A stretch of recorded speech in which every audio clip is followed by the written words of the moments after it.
A lot of times you're danged if you do and you're danged if you don't. You do the best you can, you tough love, and that doesn't seem to work. You Right. give in and give them things, and that doesn't seem to work. It's not a logical illness at all. And if you apply logic to it, it's just more confusing because Yeah. they're never going to take the long, hard road. They're always going to take the easy, Oh, softer yeah. way that Yeah. never amounts to freedom.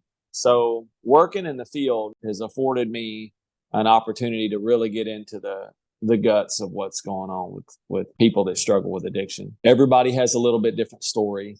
At this point, I'd be willing to think that I've at least worked with over 1,000 men and women and their families.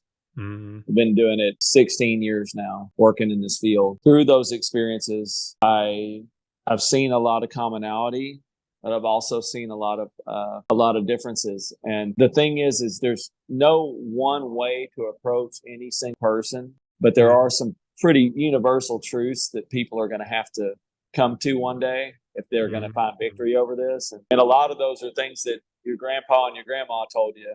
It's going to be hard. Right. There's no shortcuts. Mhm. And at some point, you may not have to want it in the beginning, but at some point, you're going to have to want it because Yeah. I think people that are most successful in life are people that do it even when they don't feel like it.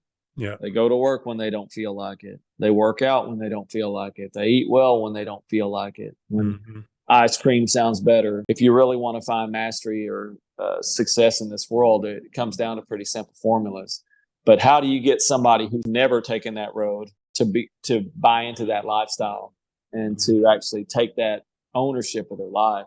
And that's really the goal. And that's why it's longer term. That's why you can't just flip a switch and somebody changes. Some people have religious conversions where they experience God in a very powerful way and it Mhm. changes the course of their life. The fact of it is, though, if they don't follow that with action, solid action that Yeah. also complements that move towards God, it won't sustain. If I quit working out today, in 10 years, my body would look way different from it the way it would if I continue to work out, 5, 6 days a week for the next 10 years.